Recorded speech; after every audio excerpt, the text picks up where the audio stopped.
Hello, welcome to Jason the Millennial. My name is Jason, speaking to you in my bedroom in the great state of Kansas. And in this video, I want to talk about the year 1971 in music. What happened this year? What were the best-selling albums this year? What albums were winning awards? And just what were the major events happening around this time period? I already did a top 10 albums actually of 1971 with my friends Scott, Breyer, and Nick. So you can see that in the playlist about top 10 albums. It's a live stream that we did maybe a week or two ago. But yeah, doing it top 10 albums every year. We hit 1971, which was an absolutely incredible year for music. In fact, you could argue the best year as far as albums go. I mean, it has some of the greatest albums I've ever heard. My top 10 is just stacked. There's only one album that's like kind of a surprise for me that I was expecting to be in there, I guess. And besides that, there's like at least 8 or 9, 10 out of 10s. I mean, the most 10 out of 10 albums I think I've ever had in a list, and at least one that's in my top 10 of all time as well. But yeah, it was a great year. Like the Beatles have broken up. This is the first year we have without the Beatles putting out an album. But we do get great albums from Paul McCartney and John Lennon, some of their most famous albums and well-regarded albums, and great albums that both made my top 10. So you got them putting out great solo albums. You got some great rock bands. I mean, some of the greatest rock bands of all time. Led Zeppelin, The Who, putting out some of their biggest albums, probably their most well-regarded albums as well. I think maybe Black Sabbath had an album this year, and The Doors, and and then you got people like David Bowie, I believe, had an album this year as well that was very popular. And then you got great singer-songwriters like Janis Joplin, like Carole King, I think James Taylor. I mean, so it's just absolutely incredible music all around for whatever kind of music you like personally. So I always like to start with what were the top 10 best-selling albums of this year? What were people into in 1971? Well, number one went to Led Zeppelin 4 by Led Zeppelin. Yeah, this is my favorite Led Zeppelin album, and it was pretty high on, it was a top 5. I think it was number 3 on my list of favorite albums of this year. 3 of us, in fact, in the group of 4, 3 of us had this in our top 10. In fact, I think 3 of us had it in our top 5 favorite albums. Yeah, it's definitely one of the best Led Zeppelin albums. You got Stairway to Heaven. I mean, one of the greatest songs of all time, along with, like Black Dog and Misty Mountain Hop. Yeah, just so many great rock songs coming off this album. Yeah, absolutely love it. So yeah, number one. So that's the best-selling album for Led Zeppelin, and yeah, definitely made a big impact. Obviously, it's coming after Led Zeppelin 1, 2, and 3, which also very popular. So they're really hitting their stride here in 1971. And I think you can argue Led Zeppelin probably the most popular rock band of the 70s. I mean, starting very strong here in 1971. Number 2, we got Tapestry by Carole King, another absolutely monster album. This is Carole King's first album. Of course, she was known for writing songs before with her and her husband, I think named Geffen. And they wrote a lot of big hits for other groups, a lot of like Motown groups and stuff like that. And then Carole King comes out with this solo album, proving that she's just not just a songwriter, but she's absolutely amazing piano player and singer. And she puts her best stuff on this album. This is the greatest hits album for Carole King. I mean, So Far Away, I Feel the Earth Move, of course. Will I Love You Tomorrow, You've Got a Friend, It's Too Late, Feel Like a Natural Woman. It's just amazing hit after hit on this album. So and it was a huge, of course, number 2. And I mean, these 2 albums sold a lot of records. I mean, you got 2 of the best-selling albums, maybe of the 70s right here. Yeah, Tapestry, very popular. Maybe the best-selling album by female at this point, I'm sure, for Carole King, and definitely a good way to start her solo career here. Number 3, we got Aqualung by Jethro Tull. Definitely their most well-known rock album. And with Aqualung, I mean, come on, what a great rock song. Bum, bum, bum, bum, bum, bum. Yeah, one of the most recognizable riffs anyways. And I think the album's okay. I'm not like the biggest Jethro Tull fan, but I do love Aqualung. And I think there's a song called Locomotive or something like that. It's really good on the album. But yeah, so yeah, their big rock album here. It makes it number 3. Number 4, we got a compilation album by the Rolling Stones called Hot Rocks. 1964 to 71. So these are songs, I guess, kind of a greatest hits kind of album from the early, somewhat early period, mid period to the 1971 period, which is kind of their biggest period. So this is a pretty good hits album for Rolling Stones, kind of during their peak period. I mean, started with their more of the British Invasion days, where it's just more pop oriented songs, to late 60s, you're getting more blues oriented, heavy blues albums. Number 5, we got another compilation album, Greatest Hits album. This one's by Bob Dylan. This is Bob Dylan's Greatest Hits Volume 2. So 1971, I mean, obviously he started in about 63, 62 with his career, and then really hit it. I mean, 64 and 65, I think, were great years for him as well, but then went electric with, Highway 61 Revisited and put on Blonde on Blonde. So, I mean, putting out some really big records at this point. In 1971, so this is before Blood on the Tracks, which is another great album, but you have a lot of albums by Bob Dylan, very popular, so no surprise people were picking up his greatest hits album here by this point. Number 6, we got Four-Way Street by Crosby, Stills, Nash & Young. Interesting, they didn't put an album out this year as far as studio albums, but the last 2 years they put out my favorite 2 albums. They were number 1, 69 and 1970 with Crosby, Stills, and Nash, and Deja Vu in 1970. 71, they weren't able to put out an album. I think they're already having some trouble, even after just 2 albums. I think they even take a little hiatus at this point. But this was, I believe, a live album that they put together and really did well. I mean, again, number 6 on the list. Crosby, Stills, Nash & Young is just very popular right now. Like I said, the first 2 albums did great. Had a lot of hit songs on it. They even put out a greatest hits album called So Far, which I have on vinyl, which has like their best songs off of those 2 albums. But yeah, Four-Way Street, another great kind of, I believe, live album by them. Crosby, Stills, Nash & Young. Number 7, we have LA Woman by The Doors. This is definitely one of the big albums I've heard from The Doors. I'm not a big Doors fan. Actually, I'm not a big fan of any of their albums. But from my friends who are Doors fans, a lot of them had this on their list. So if you're a Doors fan, this is definitely one of the big albums. I don't know much about it to talk too much about it, but no surprise it's here. And I believe it's the last album. It's the last album with Jim Morrison. So it definitely has that also going for it. That this is the last time you hear Jim Morrison with the band. I guess they maybe made some other albums without him, but I mean, you can't have the Doors without Jim Morrison. Speaking of someone who died too young, we got Pearl by Janis Joplin. I don't know if she had any other albums. I know she was I can't remember. She was in a band, which I'm forgetting the name of the band, and then she went solo here around this time. Pearl, I don't know if this might even been, I know, she passes away, I believe, around this year or the year before. So this is kind of almost like a posthumous album for her. I know this is definitely her big popular album. I don't know much about it. I think I've heard it once, but was not big on Janis Joplin's voice totally. But she did have some big hits, I'm sure, on this album. I know this is her big album of this year. Number 9, we have Who's Next by The Who. If you've seen our video, this is the only album that was on all 4 of our lists, and it was also number 1 for all 4 of us. First time all 4 of us in our group agreed on number 1. We never agreed on number 1. Anybody ever agreed on number 1 until this year, and then we all 4 agreed. So it's kind of cool to see all 4 of us go for the same number 1, which is Who's Next by The Who. It's undoubtful that this is one of the greatest albums of all time. It is, I think, number 6 on my top 10 list of albums of all time. It's obviously my favorite Who album. It's an absolute masterpiece of rock and roll music.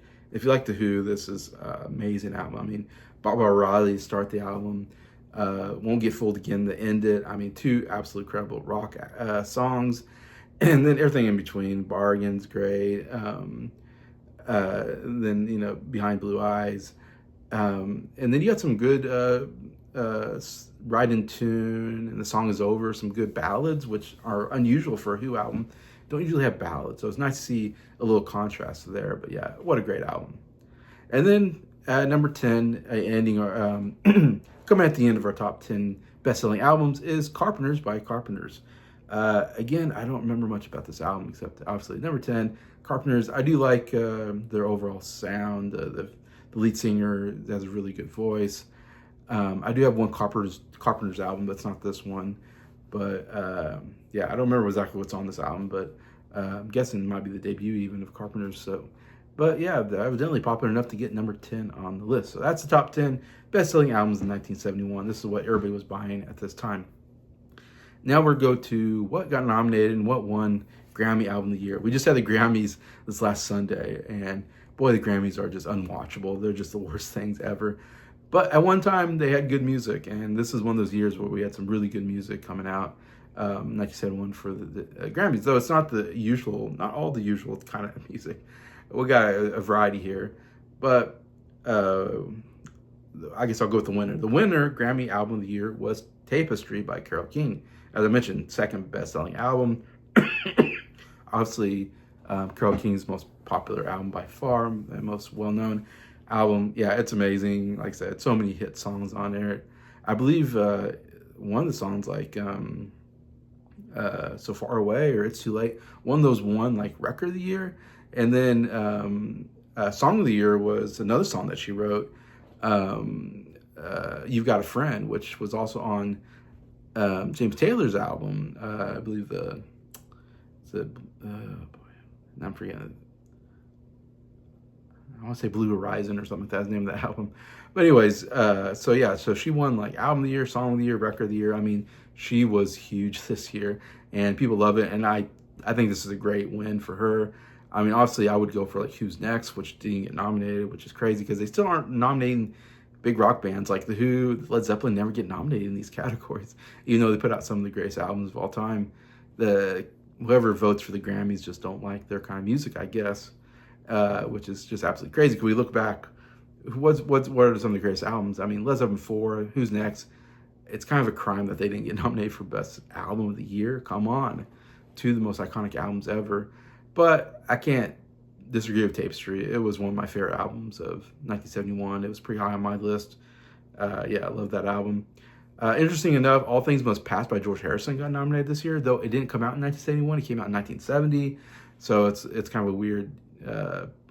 And John Lennon put out Imagine, that didn't get nominated, and Paul McCartney put out Ram this year, and that didn't get nominated, but they did nominate George Harrison from the year before, so he got in here. So I guess one up for George Harrison against John and Paul, that he got a nominee here for his most popular album. Obviously, All Things Must Pass, huge like triple. I guess it's technically a triple album, whatever. I only listened to the double part, but yeah, it's an okay album. I like it for the most part. I'm not as big on it as most people, but anyways, yeah, not bad to get it here though. At least it's well received. We do get the Carpenters by Carpenters somehow get in here. I guess the Grammys really like it, even though I'm like, man, you put the Carpenters in here, but you leave off Who's Next and Tapestry, or not Tapestry, Led Zeppelin. And I know there's other great, I mean, like Imagine, Ram are great albums as well. Poems, Prims, or Promises from John Denver is an amazing album. Yeah, American Pie from Don McLean. I mean, so many great albums, and nothing against Carpenters, but I don't know. It's just weird that got in here. But it was a best-selling album. Then we get Jesus Christ Superstar, which I have that on vinyl. I really like that album. It's a great rock opera, but it's it's a musical. Again, we're going back with musicals and not just studio albums, but I have popular enough. I know it has, I don't know if Jesus Christ Superstar was a popular song. That's one I think I've heard before. I mean, on the radio. The other one was I Don't Know How to Love Him. It was a big single, I think, off the album. Anyways, great album. Theologically incorrect as a Christian. I know he's way off, but the music really rocks, and there's some great voices here, including Ian Gillan, I believe, plays Jesus, who was Deep Purple lead singer. He does a real good job. So it's cool to see Jesus Christ Superstar in there. It's a good album. Just weird that you put that in there and you leave off some of these great studio albums. And then we get Shaft, another movie, very popular score, I guess you can say. It won Best Song for the song Shaft at the Oscars. So it was the Oscar-winning song, that Shaft. It's such a simple song. It's just, Shaft, shut your mouth, I'm just talking about Shaft or whatever. Who is the man? Another plan. Shaft. It's such a simple song. It is catchy though. Haven't heard the whole album though. I don't know how the whole album is. It's just score album, or I know it's Quincy Jones. Of course, Quincy Jones is one of the greats, so makes sense. But anyways, those are the 5 albums that were nominated for Grammy. I always like to say, were these, is this a good group? It's not bad. I mean, I'm not big on Shaft or Carpenter necessarily. All Things Must Pass is okay. Carpenter's, I don't remember much. Tapestry definitely is the best album on this list.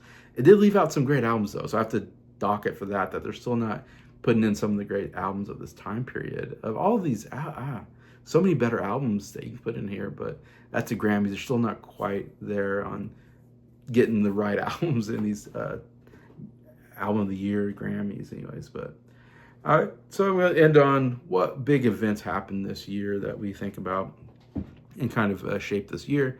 First, on February 3rd, Davy Jones announces he's leaving the Monkees. So Monkees, of course, very big in the 60s. And 1971, I'm sure they're pretty much dying out as a group. A lot of the British bands, probably were dying out at this time. The Beatles broke up. Rolling Stones are still going strong. The Who kind of changed Rolling Stones and Who kind of changed their sound a little bit to keep with the times, I think. But the Monkees, I don't know that they had that ability musically to keep up with the rock music of the 70s. It definitely was changing. It wasn't, in their kind of more bubblegum pop music probably wasn't working as well. So, but Davy Jones leaves the Monkees. February 19th, Queen performs their first public concert, and Deacon joins March 1st. So if you don't know Queen, they didn't originate with John Deacon as their bass player. They had a different bass player. But he does join this year, and we get the 4 members that we know as Queen. They haven't put an album out yet, but they are playing concerts. So I only mention that because I'm a big Queen fan, and so I'm looking forward to when Queen starts making albums and gets on my list here. All right, July 3rd, we have to talk about one of the big tragedies of rock history, and that is Jim Morrison, dead at age 27. We got so many rockers that are dying at this age, at this time period. I mean, I don't know if we got, Jimi Hendrix, Brian Jones, is it, from Rolling Stones? Them two dying around that same time, age 27.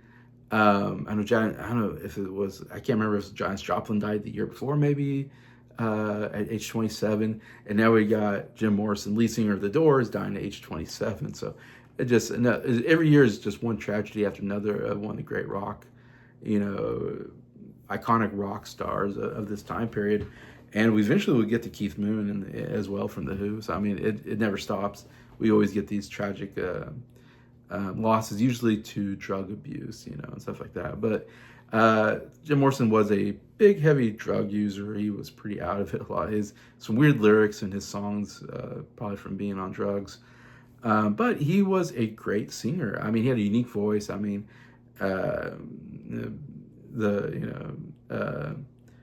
what's it called? The song about fire. I can't remember now.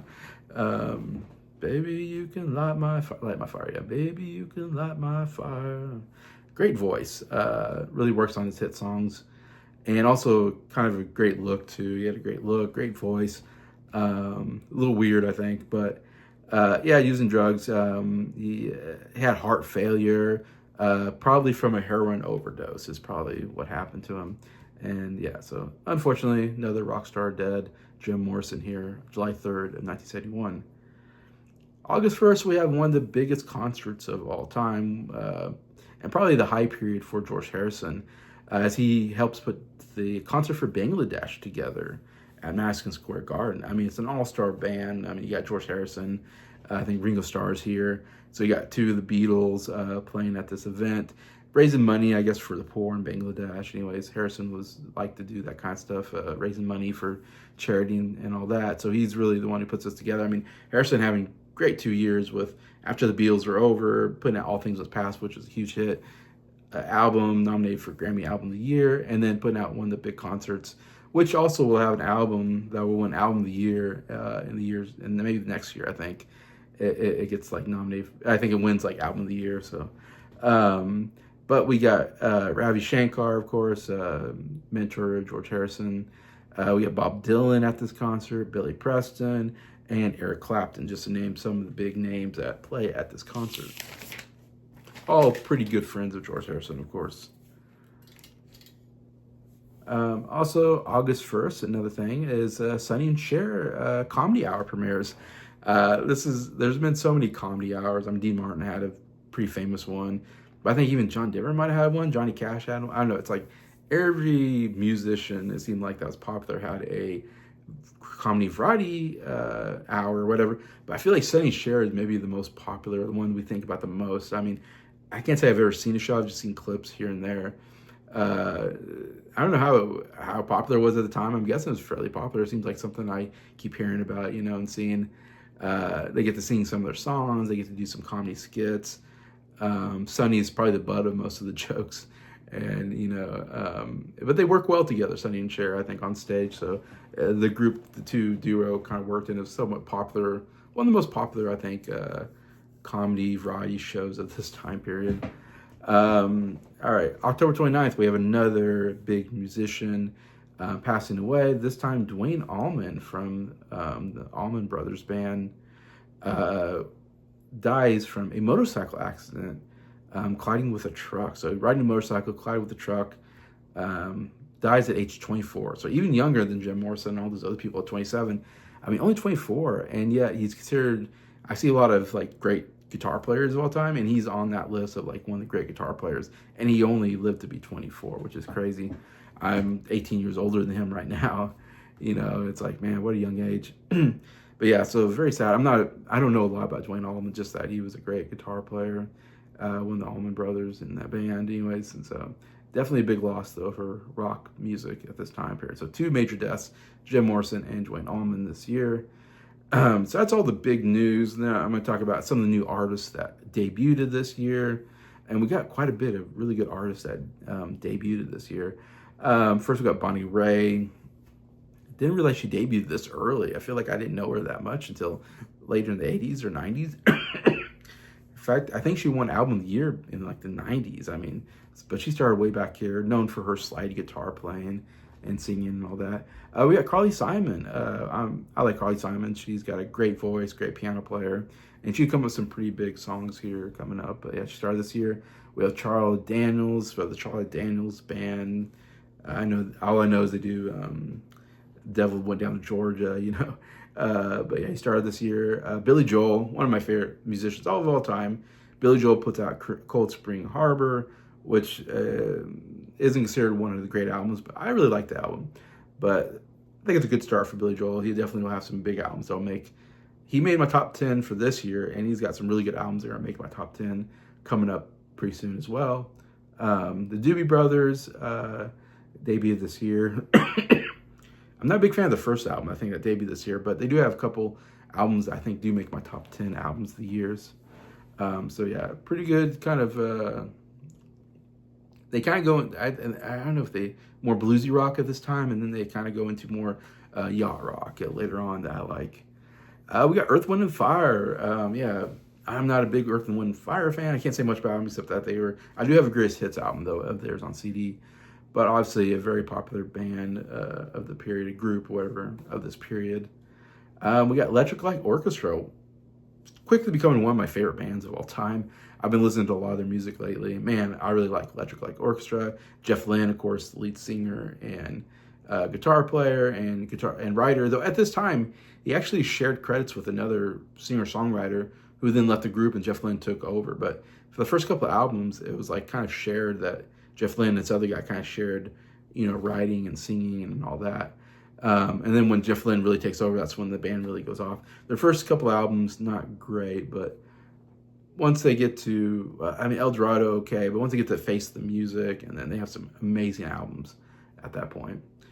John Prine, I don't know much about John Prine, except I know a lot of people that I've watched, like Sam Americana loves John Prine. I think Rich Strickler likes John Prine. All I know is he's like a country singer, but he's not one I've ever really heard of, except for some of the people that I know on YouTube absolutely love this guy, and they think he's one of the great songwriters. And I've heard like one of his albums I didn't care for because I'm not a country fan, so I'm not into John Prine, but I know some people really like him. Bill Withers, he puts out a big album this year, Just As I Am, I think, or something. I forget. I've heard the album. It's a decent album overall. Has one of his big hits on there, and he has a great voice. We also have REO Speedwagon. Interesting, 1971. Then I've known mostly, I think, for 80s music, but started way back here with their albums. I don't know much about the early albums. I think they do have an album that makes my top 10 later on. We'll see. And then the last group I'm going to talk about is ZZ Top. Kind of a country blues duo from Texas. I'm not a big ZZ Top fan, but of course they have some big hits, and they're widely known for their big beards, and all that. Anyways, I know a lot of people like ZZ Top. So yeah, a lot of great new artists coming out this year. Again, great year of music, a lot of great albums coming out this year. And it's fun talking about it. I hope you enjoyed it. Besides that, feel free to comment. What do you think? Your favorite album of 1971, or what do you remember of 1971 if you're alive back then? Love to read any comments you have. Love when you comment. And besides that, thank you so much for watching this video. Thank you for liking it. Thanks to all my subscribers for supporting the channel. I appreciate y'all and hope you have a good day.